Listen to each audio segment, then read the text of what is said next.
اپنی ایک مثال جو میں نے اپنے استادوں سے بڑوں سے سیکھا، میں اپنے وطن میں جاتا تھا زمانے طالب علم میں، تو سائیکل رکشے چلتے تھے، آج بھی ادھر سائیکل رکشے چلتے ہیں میرٹھ کے علاقے میں۔ تو بس اڈے سے گھر کافی دور تھا تو رکشہ ہائر کرنا پڑتا تھا، یہی سائیکل رکشہ جس کو انسان چلاتا ہے۔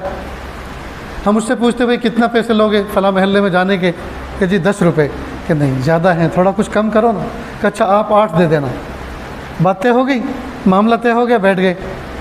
اب وہ پہنچے چلا کر ہماری بستی میں اور دروازے پہ جا کے ہمیں اتار دیا۔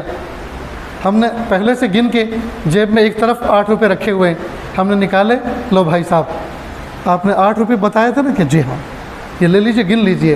اب اس نے گنا کہ ہاں 8 روپے، کا خوش، کہ جی بالکل خوش، یہی طے ہوا تھا، کہ جی ہاں یہی طے ہوا۔ جب اس نے ان کو جیب میں رکھ لیا اور اپنا پسینہ صاف کر لیا، پھر ہم دوسرے جیب میں سے 10 روپے نکالتے کہ دیکھو یہ میری طرف سے آپ کے لیے ہدیہ، اس کو قبول فرما لو۔ نہیں نہیں جی بس میرا حق جو بنتا تھا آپ نے دے دیا، کافی ہے۔ نہیں نہیں، یہ تو آپ کا حق بنتا تھا، لیکن یہ میرا حق بنتا ہے کہ میں ایک محنت کش آدمی کے لیے ہدیہ پیش کروں۔ اللہ نے مجھے سہولت دی ہے، اتنا تو میں دے ہی سکتا ہوں، دینا تو مجھے آپ کو زیادہ چاہیے، لیکن اتنا تو میں دے سکتا ہوں، آپ قبول کر لیجئے۔ اللہ مت پوچھو اس کے دل کے اندر کیا کیفیت ہوتی ہے۔ اب وہ خوشی خوشی جاتا۔ اب سوال یہ پیدا ہوتا ہے کہ ہم نے اس وقت تو 10 روپے جب اس نے کہے تھے تب 8 روپے پہ اس کو اتارا، اور یہاں آ کے 10 روپے کا تحفہ دیا، تو وہاں اس کو 10 روپے سے 8 پہ کیوں اتارا؟ نہیں، یہ گراہکی تھی۔ اگر ایسا نہ کرتے تو گراہکی خراب ہوتی ہے، گاہکی خراب ہوتی ہے۔ یہ بھی ہو سکتا ہے چلو بھائی فلاں محلے چلنا ہے، اب اس نے سوچا کہ بھائی کوئی سیٹھ معلوم ہوتا ہے اور یہ کچھ زیادہ ہی دے گئے، اور وہاں جا کے واقعی وہاں 8 روپے 10 روپے میں جاتا ہے اور ہم نے اس کو 20 دے دیے، لیکن یہ ہم نے کمال نہیں دکھلایا، اس سے ہم نے معاملہ خراب کیا۔ کیوں؟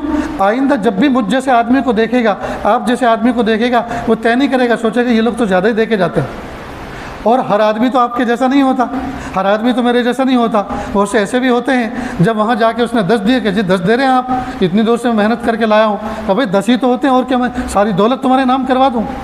لڑائی ہوگی کہ نہیں ہوگی؟ اس لیے معاملہ پہلے طے کرو، اور معاملہ طے کرنے کے بعد الگ سے کچھ دو۔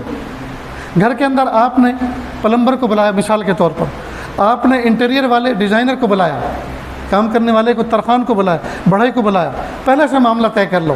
سارا معاملہ طے ہو گیا، پیسے ادا کر دیے، اس کے بعد آپ اس کا دل خوش کرو، اس کا دل جیتو، جی کچھ اور بھی دو اوپر سے، کہ یہ اب یہ جو آپ نے کام کیا یہ تو زندگی بھر اس کو استعمال کرنا ہے، آج آپ آئے پھر پتہ نہیں دوبارہ آپ آئے نہ آئے، موقع ملے نہ ملے، یہ ہماری طرف سے آپ تحفہ قبول کیجئے، یہ 1000 روپے، یہ 2000 روپے، جیسا کام ہو، جیسی اللہ نے حیثیت دی ہو وہ تحفہ دو۔